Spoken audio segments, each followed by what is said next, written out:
Welcome, everyone. We're sorry we were a little late. We were having some technical difficulties, but we've got them ironed out. And before we get started in introducing our wonderful guests for today on this beautiful Friday, September 6th, 2024, I'd like to introduce my co-host, Marcia. Marcia, how are you doing this evening? Hi, happy Friday, everybody, at least in the U.S. And we're heading into fall, and we are so glad for our guests today. So excited. We are. And Jag, how are you doing? And then would you introduce our guest as soon as you've introduced yourself? Hi, I'm Jag, and I'm doing great in Texas. I even dressed up for our guest because she's the costume designer on the Ark, Ivana Vasic. Welcome. Thank you very much. Good to see you. Thank you for inviting me to be your guest.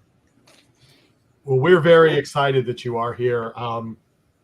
As you know, we've been trying to get as many guests from the Ark as you can, and we had many requests last season to get you on, and I just couldn't do it last season. But this season, I said I am going to get you on because people are so intrigued with your costume choices for the Ark. I mean, all I know is I just went, how would you even start trying to do something that's 100 years in the future and imagination and functionality and everything, such as the spacesuits? I'm sure you are asked about the spacesuits a lot.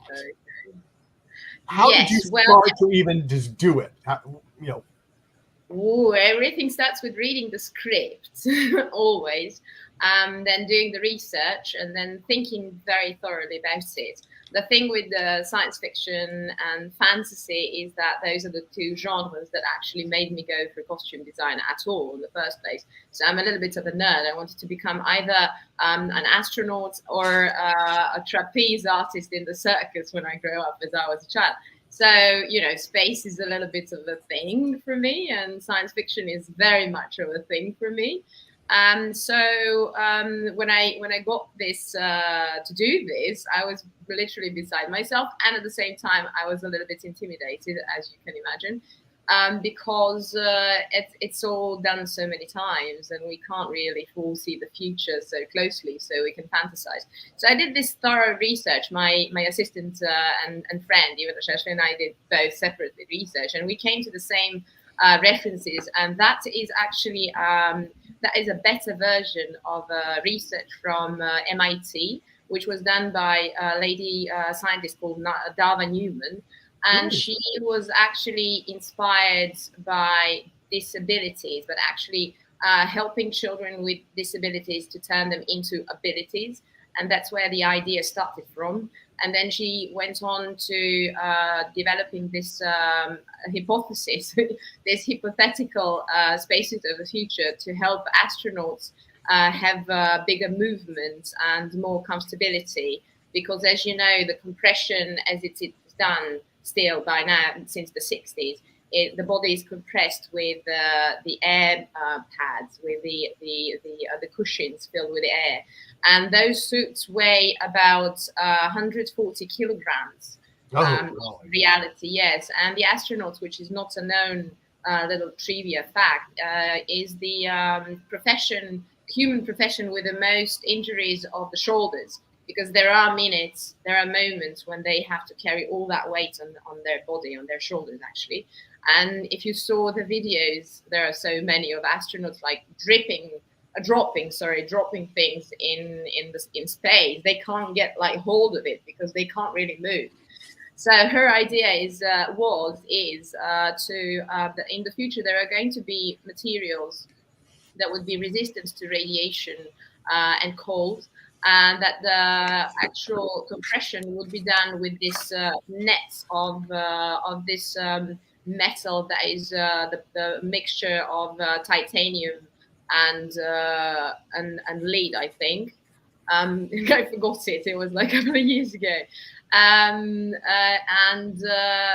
So she was developing that, and not only that they sound really good, that also that the prototypes look really good.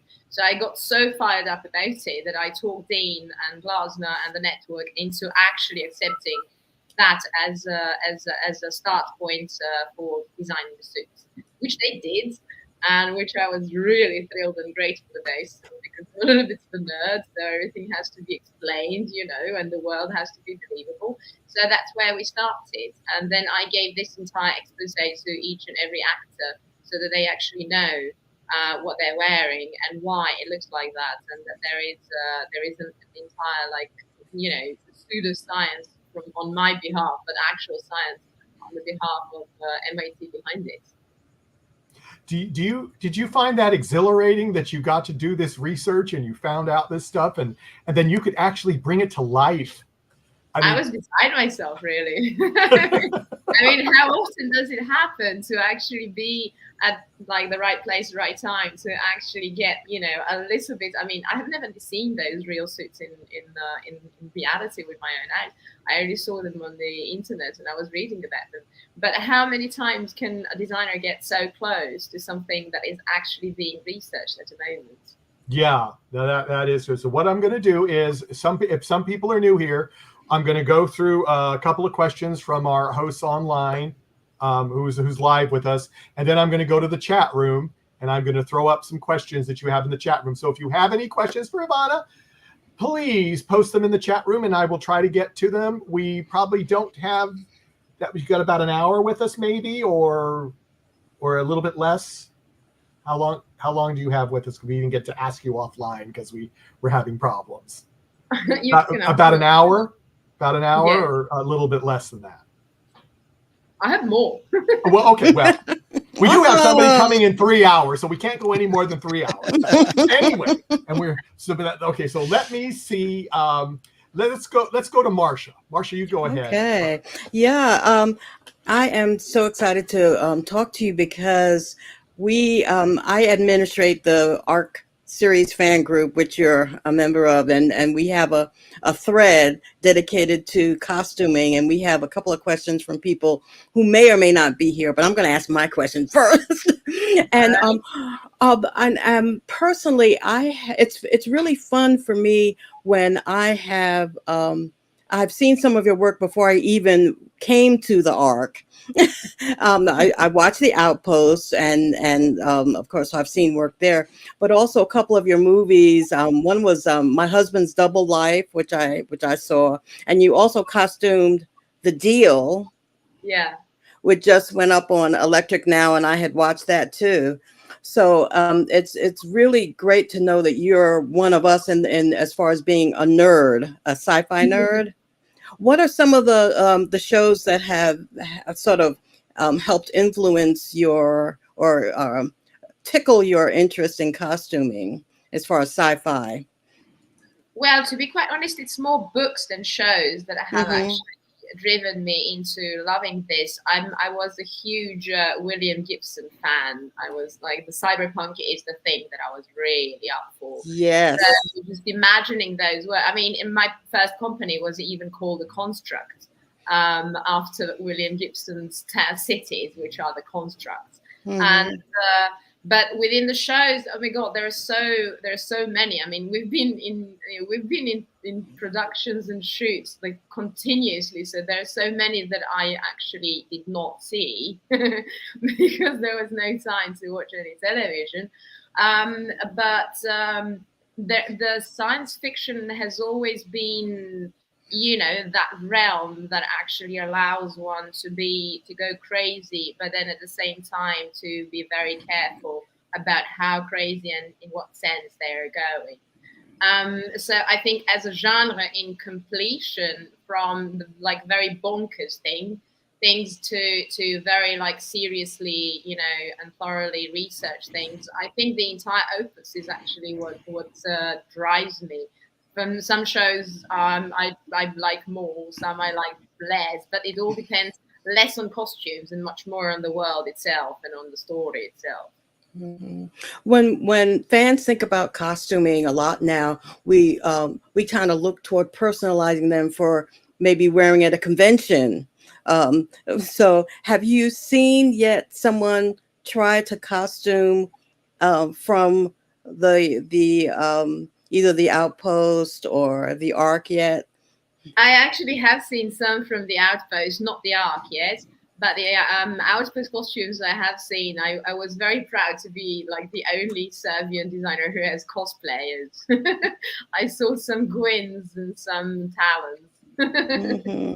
Well, I watched the Outpost more than a couple of times. The wedding scene, the design of Talon's wedding dress Oh was my God, that was a big discussion. I was convincing Jonathan Glasner for weeks that we should go for a leather wedding dress, and he was like, "No, no, she should finally be romantic and flowy." And I was like, "No, no, that would be wrong. She has to be in a leather wedding gown." So I actually managed to persuade him in the end, and we were all very happy because it turned out really like gentle, and soft, and still kept the character.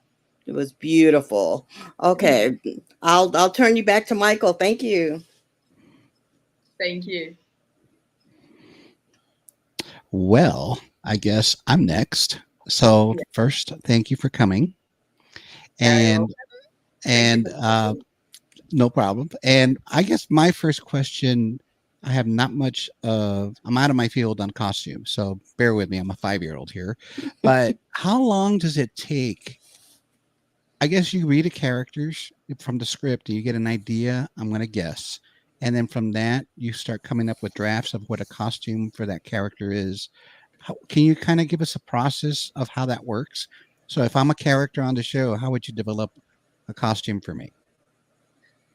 Usually, I like to draw once I know the cast because it's them they're going to be wearing that. But that's not that doesn't really happen so often on productions because there are so many components that have to fall into place before we get the cast.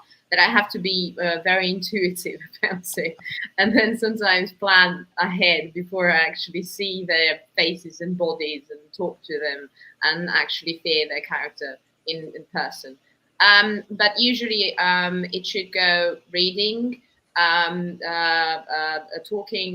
talking to the director, researching, designing, adjusting to the cast, then making, and then fitting, and then adjusting after the fitting, and then taking it to the breakdown, to the patina, and then we're ready for the camera. But it takes a lot of analysis of the entire realm, then of the community, of the surroundings that they're in, of the drama, the storytelling that should be told, and then down to their own personalities, their psychology. So it should, every costume, I mean, in not only this show, but every show should have this double existence. One is what the character wants to say about themselves, and then the other one is how the designer communicates with the audience to do the storytelling through the character. Interesting. And how do you, so I noticed some updates from season 1 to season 2. For example, Garnett now has a nice jacket, and which, has a little name tag. I know the name tag were there from last season, but I noticed a subtle update on the costume this year. So I'm curious how you came across doing that and approached that. And was that a discussion with the big wigs out there, or was they say, hey, I did this and this, is this approved, or how does that go? Everything has to be approved. So Right. I can't do anything. Nobody can do. Anybody on the show is not allowed to do anything without approval. So nothing comes to camera on camera before it's all talked about and approved and clarified and cleared. That's the Right. thing. Right. So we wanted, all of us wanted, I mean, the producers and the showrunners and the writers and myself, we all wanted to make this little upgrade from the first season, but knowing that they don't really have a seamstress or a shop over there or some delivery system, It had to be very subtle. So I figured out I would cut the jumpsuits into half. So turn them into jacket plus pants, because that would allow us to not continue being incredibly, boring. And for the second year to have them take the upper part just down, so it's like hanging down there with sleeves, which is sexy and looks good, but not forever. Everything sexy gets boring in the end, or anything gets boring. So we just cut them in half, because we figured it would be something that they might have had on the ship already, because it's exactly the same design as the jumpsuit, or that they might have done that themselves, because there was some way to do it, to figure out how to do it, because they had to learn throughout the first season to become self-sufficient in so many ways. So I don't think that they have a tailoring workshop there, but there are things that you can just squeeze through that look believable and that you can explain like this, that then that might have been there somewhere. Well, I like that you gave that some thought, that you all did that it was something that, all of a sudden there was a supply ship full of uniforms, and that's how they got the uniform. Obviously that didn't happen. So I like the fact that you guys gave it that thought that said, hey, what can they do on their own and be self-sufficient and make themselves their own costumes or their own updates. That is a very cool little thing. Yeah. But hey, also in 100 years' time, why would there not be a 3D printer that can also print clothes? That's true. That's true. So, I mean, I did appreciate that it stayed within the realm of something believable, in that it wasn't like they went to a planet and went shopping, or something. It was just they were able to do it with their own resources. So I like that little touch, and those little things actually are what fans pick up on. Is that yes? Well, that was a necessity, to be quite honest. When we started with the first season, Dean and Jonathan Glasner, they were both very specific about not allowing anybody, not the production designer, and either myself or the makeup artist, to over design anything. Everything had to look very real and very organic somehow, and very from this world, so to say, and from this time almost, so that we don't really, bulge forward and show off as like creating this new future that, we can't foresee. So I think that was a very smart decision to make, and very smart direction to take. And in doing so, we actually were able to manage these little subtle, intelligent, very filigranic changes and differences between characters, and then within a character between times that they and events that they stay in. It's Maddox is the only one that I could go a little bit crazier with, but not even her. She's also very somehow puttable in the universe. No. Well, great job, and I'm going to toss it back to Michael. Thank you. Michael, you're muted.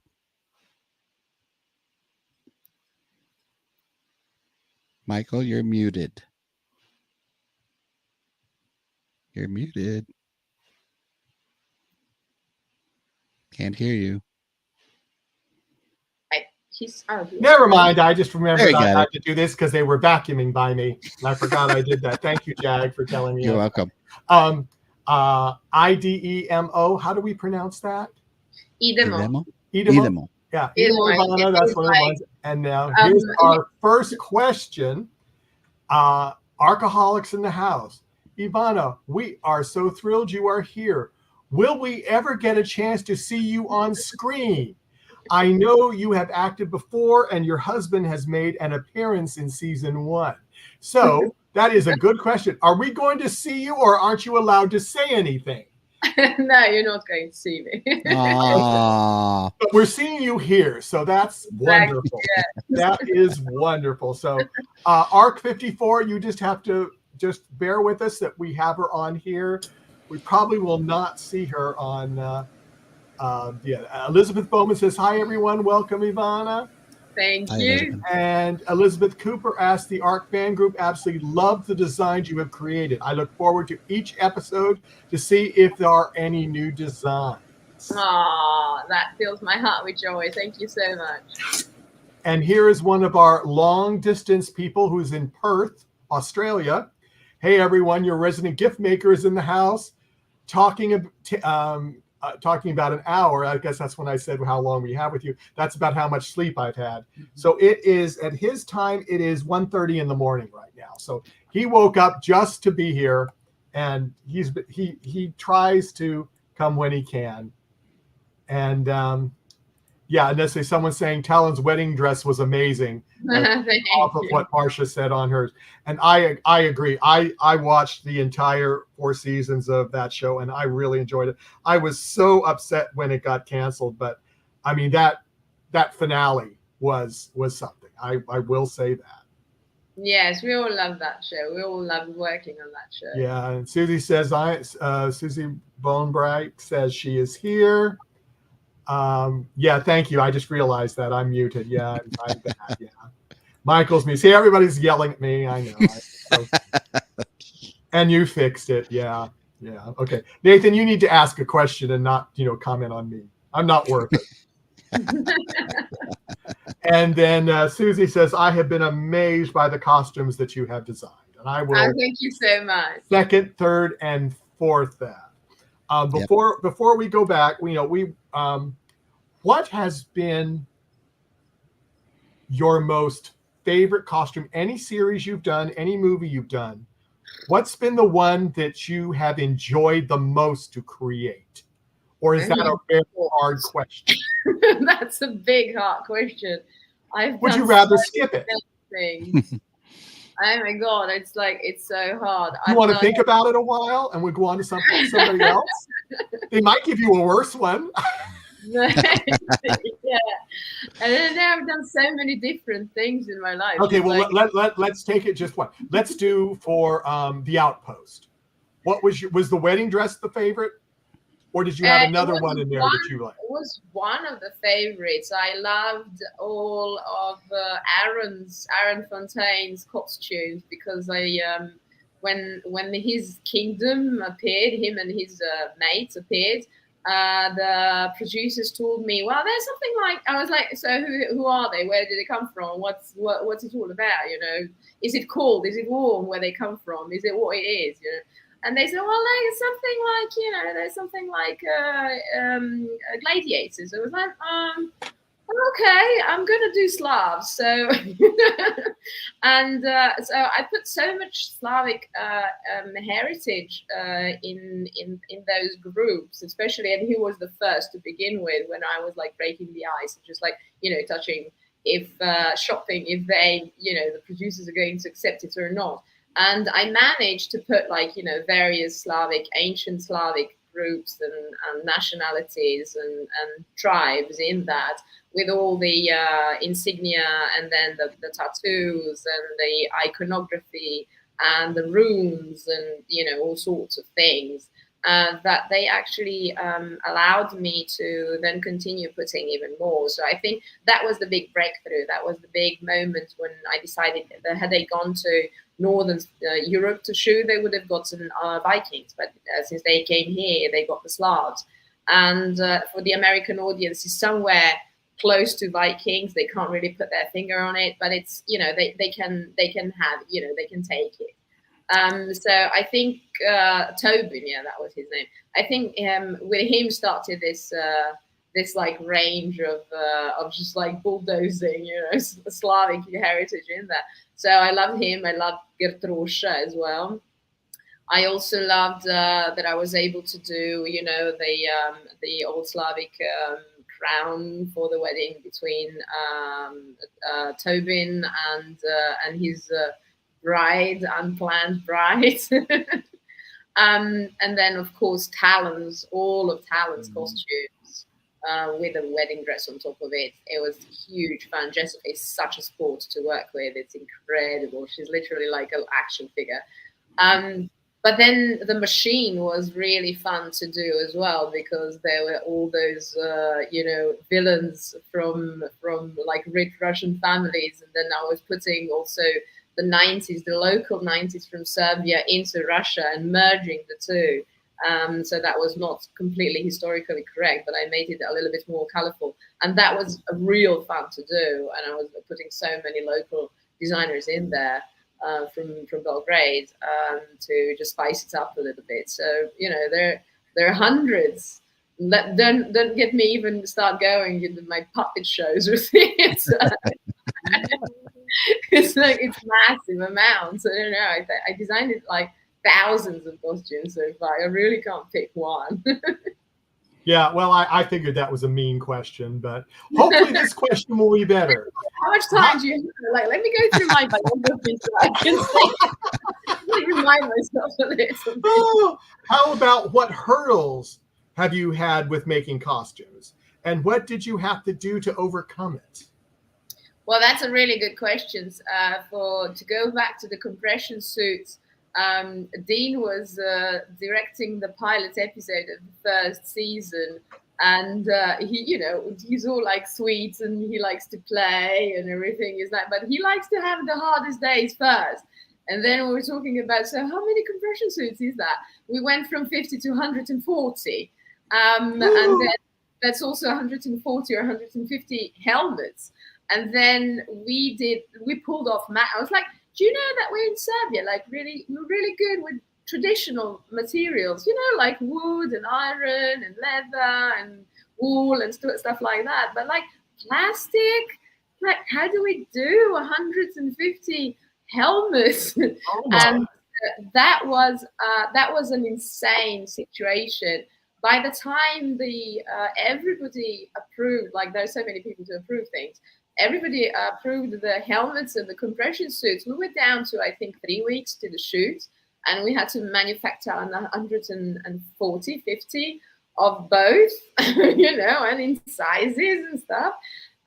So we started searching, like my assistant and I started searching around Serbia, not only Belgrade, where to get the compression suits to be made, because there is no one place where you can make it, especially those, because they're composed of multiple colors on the outside, and then they're printed, and then there are cables sewn on top of the print. So I had to there are so many phases of, you know, they had to be cut and then put together partially, and then taken to another place to be printed, and then returned to this place to be completed, and then to the third place to be, like, you know, cabled, and then the lining to be put in, and then the zippers have to be taken to another place to get that little silicone ending, because I didn't want to get to see any like factory, you know, the pullers on the zippers that are going to look like too contemporary. I wanted something, you know, to cover those, because it's around the face, so that would be visible.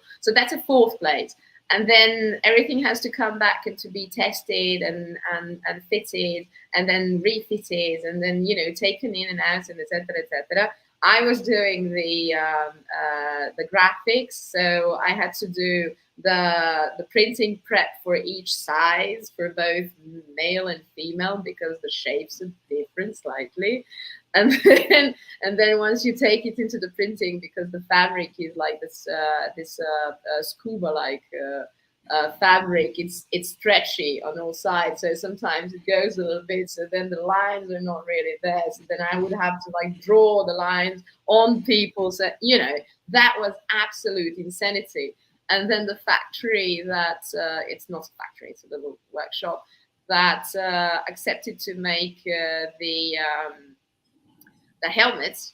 That's another story. So they were like pulling their hair how to make it, and, you know, how to make all the molds, and then how to make the black visors and the transparent visors, and to make it all in time. So we were basically having a network of people around Serbia, around little workshops, doing like 24/7 to make it all possible, having people like going to collect things, and everything, like the last things were there at the studio literally a couple of hours before the extras starting arriving.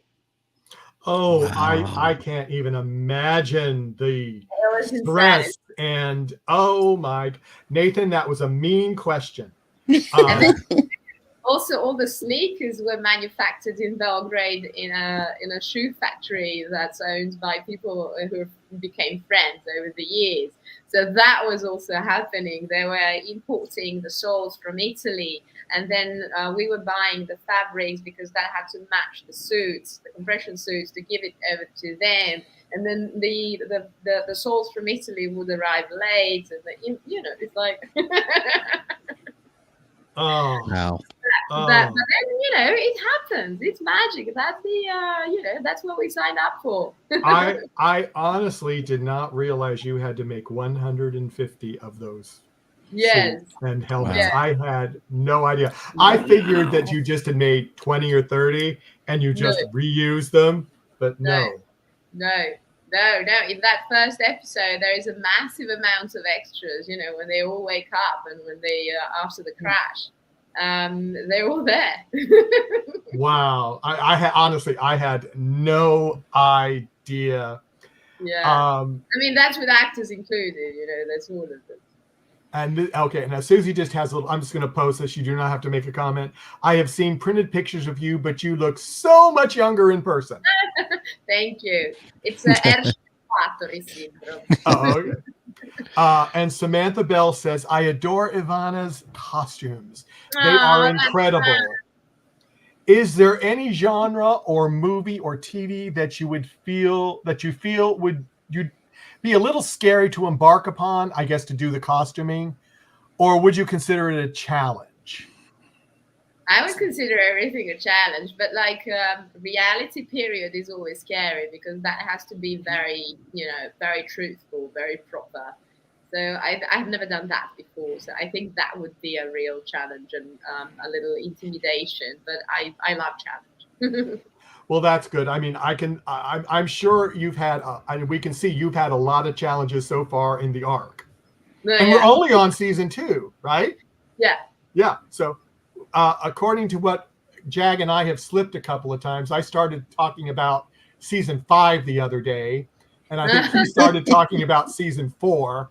And then we went, no, we mean episode 5. And we were talking, we're all big fans. You're manifesting. You're manifesting. Well, we are. We're trying to tell the networks, hey, this is what we want. See, I scared Jag off right now, so he's gone. He just said, "No, I don't want anyone to know that." But let's see. Let's see. Let's go to another question. Arc 54. I totally enjoyed the bodyguard costume for Maddox, personal guards, Drasko, Conan, and adjuncts especially. What made you go with the Viking biker look? It was perfect for Maddox being more the villain. Yeah, well, he looks biker Viking in whatever he wears. I must say, it's like a little bit down to his build. Well, we wanted Dean and Jonathan and the directors and myself. We also wanted Maddox's ship to look a little bit piratey. In a very dystopian,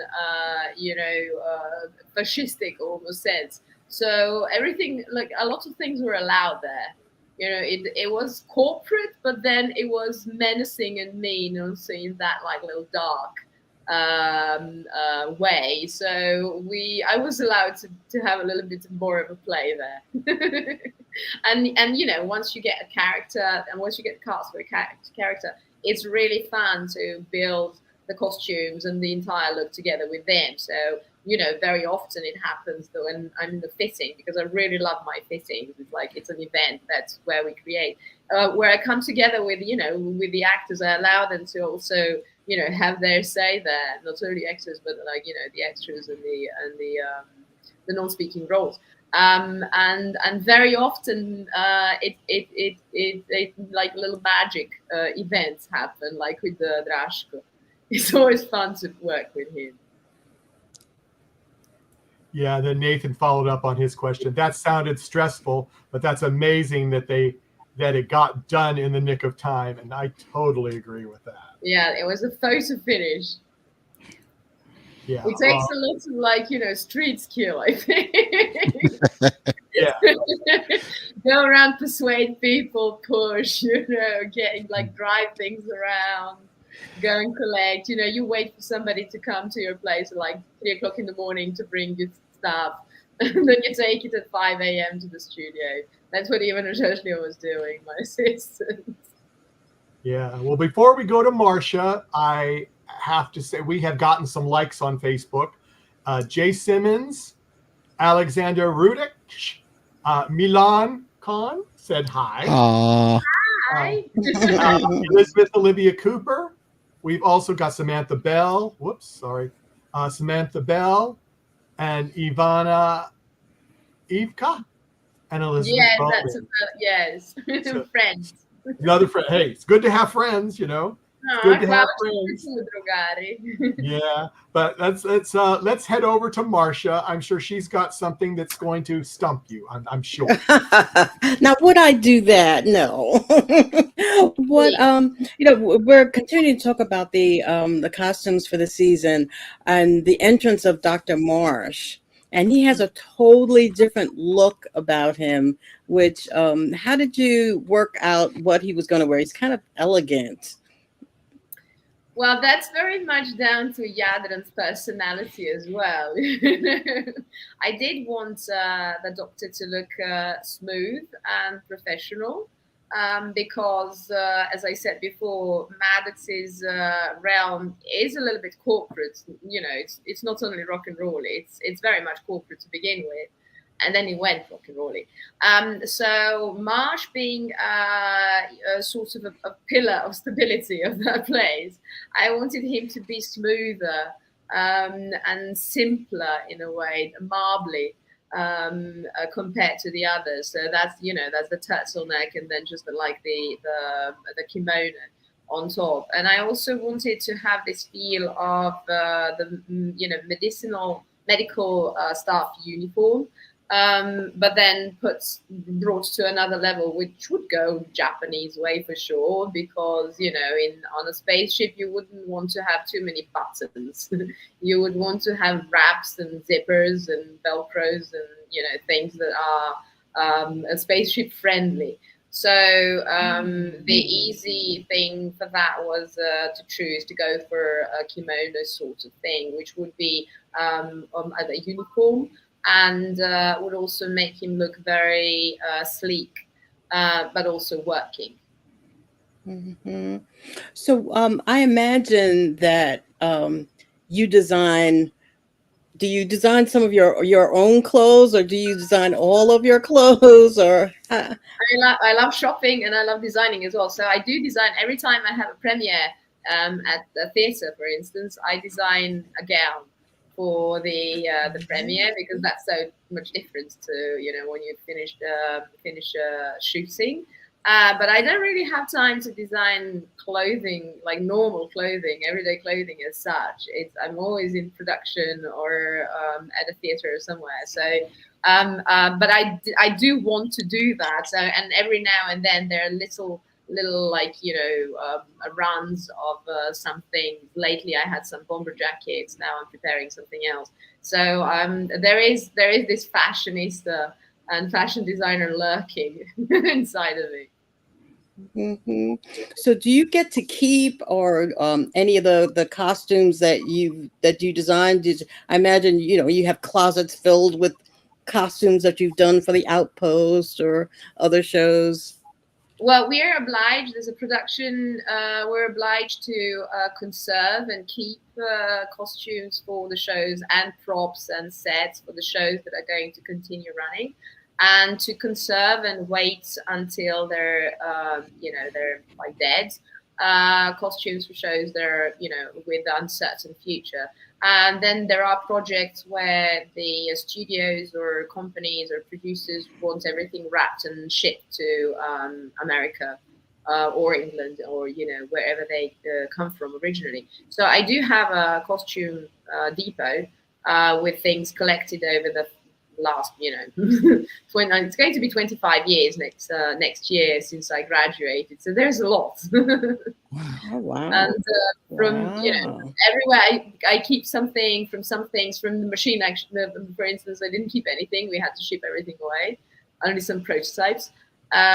which were not used. But the ark is conserved. The librarians are conserved. Outpost is conserved and waiting to see what's going to happen with it. So yes, everything is there, being kept closely.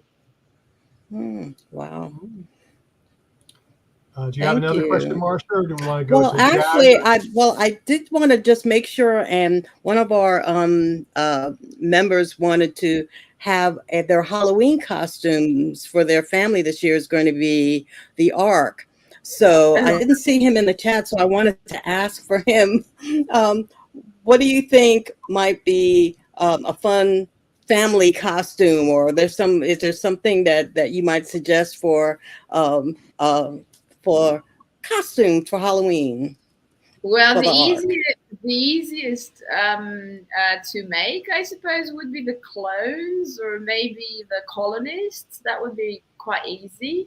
But then also, if they take a really good look at the jumpsuits, and I posted some drawings of the jumpsuits a while ago, I think last year for the Ark one. They're on my Instagram profile. So if they take it to a seamstress, a skillful seamstress, maybe she's going to be able to make it. But I think the jumpsuits are really cool, to have, because they come in multiple colors, and it's not so hard to make them and to make them believable. So we're going to encourage people, if they do costume for the Ark, to maybe post some pictures and share. Would you like that? Yes, please. That would be lovely. I would love to see that. Okay. Thank you. Michael? Yeah, Jag, do you want to go to a couple more little questions first?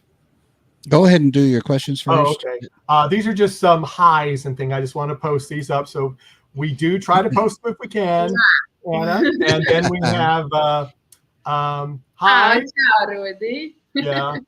And then Arc54 says, yes, Drasko does look like a Viking, but he's a big softie, she said. He's terribly cute. Yeah. So with the new librarians, will you be reusing older costumes, or are you going to do new designs? New designs. Or are you not allowed to say? Because we don't want to get you in trouble. So much I am allowed to say. It's new design.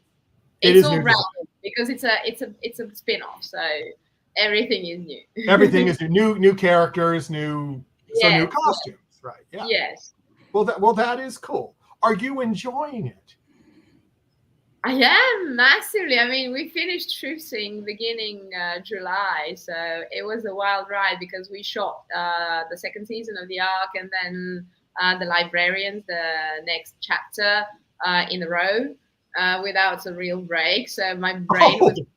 My three brains were fried. But designing librarians was such a delicatessen. It was really an incredible ride to do. I mean, each and every episode is a different style, different genre, different periods. And that was so much like brainal activity going on, not only to design it, but also to make it all happen in time. That it was completely insane. It was a roller coaster, but it was probably one of the most inspiring projects I've done. Well, that is cool. And then Elizabeth says, even Christian stuff. Well, it sounds like he probably got some new stuff too. It sounds like. I can't say that. I didn't think so. Okay. Yeah. As I said, we don't want to get you in trouble, but we'll get in trouble, and we don't like to get in trouble either. So, Jag, I'll turn it over to you unless Marcia's got something else. So. Okay. So my first question was going to be, we've been introduced this season on the Ark to new characters. We have the clones, and now we're going to, without giving anything away, we're going to now be introduced to the Eastern Federation. So these are new characters that are going to be introduced. How far in advance are you given, as in the costume department, a heads up that we're going to have new characters that will have a certain look, and how much time do you have to work on that? Well, it depends. Sometimes we have more scripts in advance, sometimes less. It depends on the speed of writing and then speed of approving by the network and changing and etc. At a production level, it's like all the heads of departments. We do get like a half a season outlines for Okay. sure. And then Dean tells us and Glasner tell us about, if there is going to be something tremendous. I always go like, are there going to be aliens this season? Just tell me about the aliens so I can budget, wisely. And he was like, no, shut up. We get it reasonably, so it's all doable. We don't ever get it in such a tight period that it's undo. It's always everything is always doable. So it gets from a couple of weeks to like 1 week or 2 weeks. It's all there somewhere. But with shows like the Ark, it's all right because it's like this enclosed universe where everybody lives. So unless we get aliens like next Yeah. season, everybody are there somewhere. They all left Earth at approximately the same time and for the same goal, for same motivation, and they're all on spaceships, so they're all trained crews and humans with some skills and abilities. So it's all going to be there somewhere, and now it's down to everybody's idea, including myself and the writers and makers, creators, to decide how much we're going to differ them from group to group to make it still same universe, but then also make them all sort of have their own identities. Right. And I'm glad you gave us a step-by-step of how you had to do the 150, costumes and them helmets, because that goes back So to you're what, going to need it sometime for sure. yeah, well, but we had Dean and Jonathan earlier on about 2 months ago, and Dean made it a point to mention that when you're doing a sci-fi show, you just can't go to a store and buy a No. costume. You can't just, if it's a cop show or something, you probably could, but if it's, sci-fi show, you have to basically make everything from scratch. So I'm glad you were able to provide that insight, because we feel that when we watch the show, oh, that was bought on the store, things like that. But it's just how much work that you put into it. And it looks so easy. That basically speaks to how talented you and your department is. So my Thank next, you so much. no, you're fine. The next question is, I see the logos, like we have Maddox Industries, Trust Industries, the little things like that. Is that a logo you design, or is that someone designs it? No, the logos are designed normally by production art departments, production designers, and their crew, and but they all come down to we all sort of participate a little bit in that, because I need them in a certain way that I can apply them, and then I tell them about colors that I was thinking of using, if of course Dean was okay with that, and the network. So they come up with the final designs. Then network and producers and creators approve them, and then I maybe ask for some specifics within, like, give me, do it like this or that, this size, that size, so I can apply them to costumes. And but then sometimes costume gets to manufacture. We made everything in silicone. I was very much about not doing the embroidery or something. That's a little bit backwards and a little bit old-fashioned. So I wanted everything to look very sleek and smooth. But then the Eastern Federation had something else. And we will see that. I'm sure we'll see that. When we had recently in July, we had San Diego Comic-Con, and I happened to see Dean Devlin. He made an appearance there, and he had his own little personal jacket.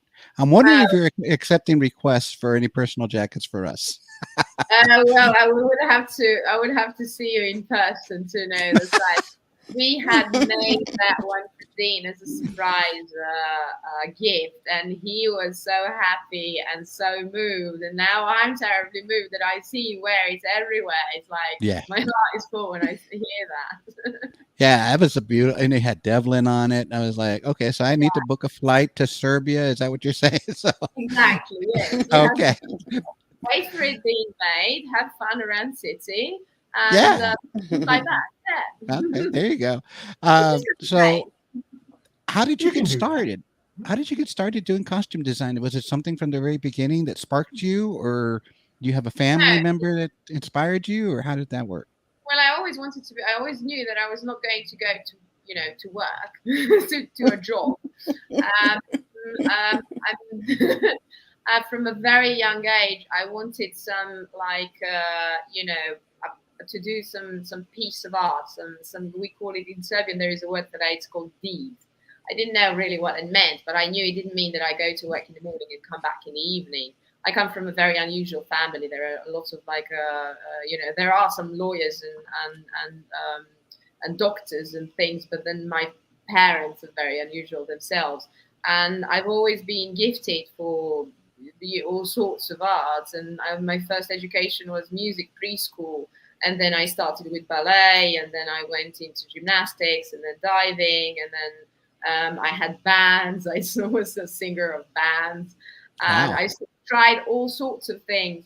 And then and I was going to go for anthropology, actually, to summon somehow all of that, humanity and learn about it. But then my professor of literature in the high school, she was talking in our last year of the high school before I was deciding whether to become an astronaut or a trapeze artist at the circus. She was talking so inspiringly about syncretic art, which all of these things that we do are.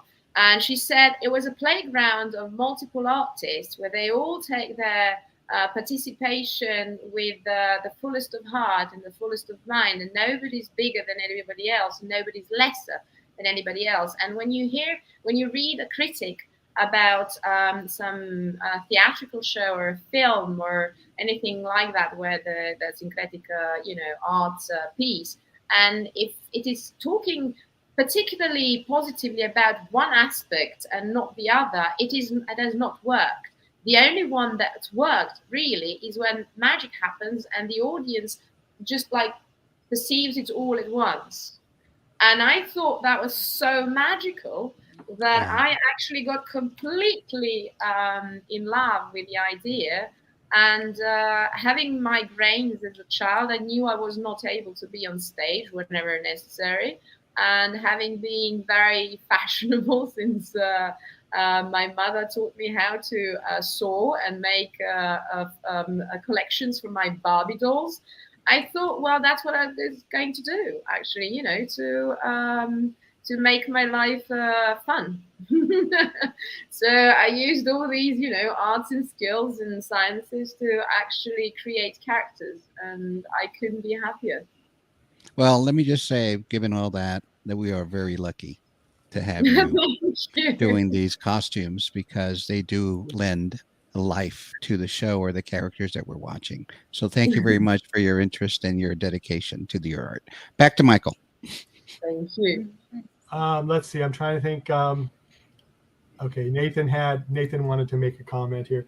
Talking about costumes, about 10-ish years ago, I got a chance to walk through the sets of Game of Thrones and got to look at the costumes for the extras, and it was incredible. It was the off season. I mean, I can totally understand what that. Would that have been a show you would have loved to have been working on also, or have you been doing enough in Serbia? Well, that level and that size, of course, everybody would love to do that. But I was listening to watching some interviews of that wonderful costume designer of the Game of Thrones, and she was sitting there and saying to the audience at some art college, going like, well, there is never enough time and enough money. And I was like, oh my God, she's saying that. What are we others going to do? So I reckon, it's basically all the same. If you're dedicated to it and if you really love it, you're going to treat the same like a children's show at the theater and then a small budget local, very little skeleton crew sort of project, and something of the size of Game of Thrones or The Lord of the Rings, or whatever blockbustering project you can imagine. But Game of Thrones was, of course, that everybody's aware of that. It was the breakthrough of this new level of the poshness, the size, the richness, the just imagination. It's completely impressive. Yeah, but hey, but honestly, you've done a wonderful job with the ones that I've seen. I Thank mean, you. the Ark and with the Outpost, and hopefully we're going to see what you do with the librarians. So that's going to be cool. I'm so I looking am so forward to looking forward to the new librarians. I enjoyed the original one, so I'm looking forward to this new one. But let's see. Susie says you made the best life choice ever. Thank you. I couldn't agree more. And then this is commenting on Jag's things, basically saying, yeah, we're all going to come up to Serbia and get some jackets. There you go. Okay. I'll get organizing. Yes. And we'll have to do it on the off time when you're not busy with other things, right? Yeah. That's correct. Marcia, do you have anything else? Yes, actually, I do. When looking at a reality show, because apparently you did The Survivor, you did yeah, it's so different from doing sci-fi. I often wondered, what kind of costuming do you do for a reality show like that? Well, Survivor is very specific. I mean, that's another universe. I actually only designed the sets of clothes because per game rules they are obliged to have sets of clothes, and because we couldn't find at the time we were leaving to Costa Rica in the winter time, we couldn't find enough summer clothes to buy here in sizes and everything. So I just designed them so they can be made and given to the contestants, to the players, which they actually then edited themselves. And I was really impressed how they did it, especially one girl. She was really imaginative with how she altered the clothes that she got. So it was clothes, not costumes. But then I went there as art, as production designer's assistant. So I actually designed the gifts and the colors.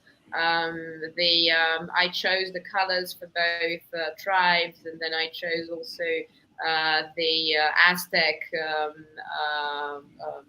imagery that was going to be there, designed the scarves. And on spots, there were so many things to design, like flags, and then to go to games, and then to make little maps of where the flags were going to be put. And I also designed and painted the backgrounds on that last game that was endurance. So that was like a display of the history of the game. What happens with tribes, the important moments. And there were so many little things. So that was not costume design per se. That was general design, and even more so with props and some elements like decoration of scenography. Mm-hmm. And I like your talking about color, because color is such an influence in our lives. That's something I'm kind of into is color therapy. I'm a massage therapist, and I do aromatherapy and things like that. So, are you given a color palette to work with, or do you choose the color palettes for? Depends on the show. For the arc, the production designer actually had in mind exactly the same color palette that I had in mind, even a little bit more flamboyant than the one that I thought, because I thought in 100 years' time there wouldn't be so much color in clothing, because textile industry is one of the greatest polluters of Earth. So I suppose once we screw everything up here, we're not going to have so much coloring in our clothes left. Or allowed.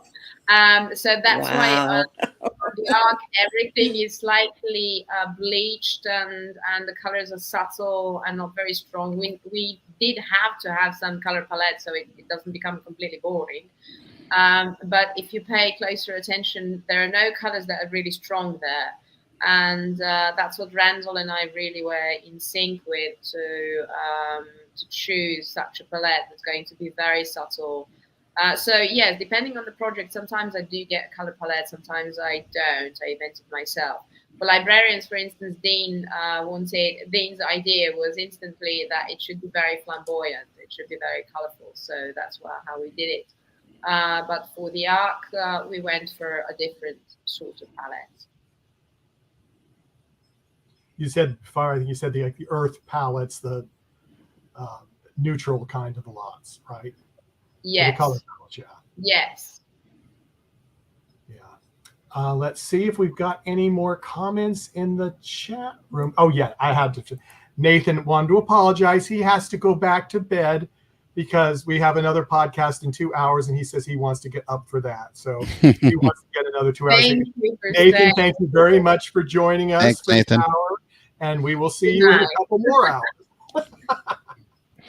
But if anybody else has any other questions in the chat that are in the chat room, please post them now. We probably are going to be winding down. We seem to have lost Marcia, and I can totally relate with the internet. I've been having weird things too. So, and so it's Jag. But Marcia is back, so we're glad Marcia got back.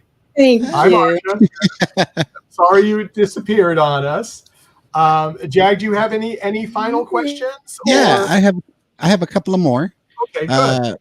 So I'm just curious. This is just a random question I was thinking about when you were talking earlier about how you designed something that wasn't really costume. There was a season 1 episode where the trusts, when Helena basically kidnaps William into a car, but it was a scene where they show a flag that says Trust Industries. Was that your work? No, Oh, that's okay. all. Yeah, Okay, I thought that was. Yeah. Okay, I figured you were so talented, you basically do everything on the show. So that's why I was asking. If the day lasted for about 50 showers, I would. And then I guess the final question for me would be, if someone's watching and wants to get into costume designing on a show, what would be your advice? Well, oh God, how much time do you have? We have 5 hours. No, I'm kidding. Clone yourself? It's a gorgeous profession. It's not easy at all. It's not ladylike at all. It includes a lot of physical labor, a lot of really long hours. It is very unforeseeable. It's not very secure. It's not, but the rewards that you get when you fantasize your little toys and then they get, real, they come to reality and they're born. I don't think there is anything matching with it. Every time I start to design something new, I feel exactly the same.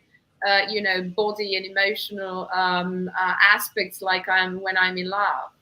It's just incredibly thrilling. But TV shows as such are, I think, the hardest of all formats, so to call them, because they're so long lasting. There are 10-ish weeks of prep, and then there are about 20 weeks of shoot, 16, 17, 20. And that's a very long time to be, brainily mentally in one project and to keep the focus. The hours are insane. The getting up, for the prequels is also insane. And for somebody coming from theatre like myself, it's a little bit hard. But it's a wonderful profession. Really, it is. I can't say anything else. I guess they say it's when your job becomes your love, it's not really a job. Mm. So we can tell that this is really more of your love and for your work and your craft. Oh, I don't even feel like it's a job, It is my profession, but like I never go to work. I always go to, I go to shoot. A play. I go to a concert. Yeah. Well, that's good. That's all for me. Thank you for coming and being with us. I'll take it back to Michael. Okay, Marcia, do you have a? Well, I think Jag took your question, didn't he? Well, I actually, that made me think of a final question for me. When you're, do you go after a show and say, well, I would like to costume for the show, give me a shot, or how does that work when you're looking for work, or does work find you? Well, normally work finds me. I don't really apply for projects. I don't really think it works that way, to be quite honest. And I don't think I would have the courage to do that. Maybe my agent in LA does that. I'm sure she does that, but I don't really. Sometimes my agent finds the jobs. These Dean's projects were found by Jonathan. So he offered me for the Outpost as an option. They accepted me, and that's how it became the ride. But before that started, I was continuously working here on like all sorts of things, and it was finding me. You know, Belgrade is not such a big, huge city. It's like a 2 million place, and we all from the creative industries, we all sort of know each other. Or have crossed paths, or you know, so there are directors and producers that get attached to. It's a common thing, get attached to designers and vice versa, and it just becomes this routine. And then some designers are you know, more versed in this genre or that genre. More versed with, you know, this sort of project or that sort of project. So I think it goes that way. It's like it's a very sort of organic kind of, you know, role. Mm-hmm. Well, with just a few more episodes left in the season, we know we're going to see some more exciting costuming, and we can't wait to see what you have in store for us. Thank you. We're in total advance there over us, because we're going to start seeing that only in October. We actually still have not seen the show. Really? Yeah, it's not seen it at all, huh? No, so we're that's still no waiting. fun. That's well, no fun. Well, just so you know, you've done a great job. I'm going to tell you that. Right. We've seen it. We've done a great job. Yeah, there's the last question I'm going to take from the chat room. I remember seeing this picture too. Christy Burke shared a picture of her spacesuit being repaired while she was still wearing it. Does this sort of thing happen often on set, or is it just with Christy? How do you prepare for such wardrobe malfunctions? It's the funniest picture ever. I know, when she posted it, I laughed my head off, literally. It doesn't happen very often, but it does happen, and we always have to be prepared for any sorts of event. Everybody has a thread and a needle and a safety pin and this and that. But this picture was particularly funny because there is also a little, you know, headlight included there. Yeah. Yes, it happens. You know, life. It is life. It is life. Yeah. One final thing. Since we have actually, I think it's Sunday, we have the actor who played Boya on with us. Did you have to do extra stuff because of the situation with him being on that ship of death? Did you have to change the costumes a little bit for all the dead people, or was it just lighting that they kind of made them look a little different? At least to me, they look different. We did both, because we saw the dead people at some point, so we had to do some continuities there. But then there were places, there were corridors that we didn't see before, so we could do new people. But then Boyan was there for a while, and you know, he was collecting things, so to say. Mm-hmm. Yes, he was. That was a fun character to do. That was really a fun character. And also, speaking of which, because that's the same way we found Samantha Glasner's character, I did a little homage to the transparent overcoat, the transparent raincoat that was worn in you know where. So when we saw Samantha, I was like, let's do the quote. I have to do this, and I was very happy to be able to do that from the Blade Runner. Yeah, I didn't even realize that. Now I have to go back and look. Yeah. Yeah. We were very excited, like the little, you know, the little filigranic elements that we get to, like, you know, designer quotes or redesign it, just like, you know, little mental hooks. Well, that is cool. And on behalf of everyone, Marcia, did you have any closing remarks, or are you good? Oh, I'm good. Thank you so much. Okay, Jag, you're good. Okay. I'm good. Thank you so much. Well, for I dropping would by. like to personally thank you for saying yes to my email invitation to come on. As I said, I was trying to get you last season and just could not make it happen. But with pleasure. we are so happy, and we'd love to have you back again, probably after the season is over with and you have some free time, and then you can talk about everything that we haven't seen. If you're willing, if you are, I'll get in contact with you because we would love to have you back again. Yes. I would enjoy it very much. Thank you for inviting me. You are more than welcome. And everybody out there, please like, subscribe, all those good things to our channel so you won't miss any of our fun episodes with the ARC. Now, in less than 2 hours, we have Felix Strickland on with us, and we are very excited to have him. Tomorrow, we have one of the clones that was in one of the episodes. He's going to be with us, and I can't pronounce his name. But anyway, it's it's bad, but as I said, and then we have Boyan on, I believe, on Sunday. So we have a full weekend of art guests, and we are so happy. Well, send my love to all of them.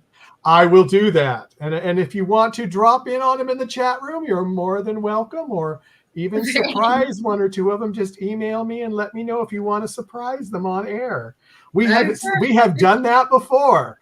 So okay. So everybody take care, and everybody have a nice rest of the day, and we'll see some of you in a couple of hours. Goodbye, everyone. Take care. Goodbye. Thank you for watching this, all of you who came to see this. Yeah, thank you for coming. Nah.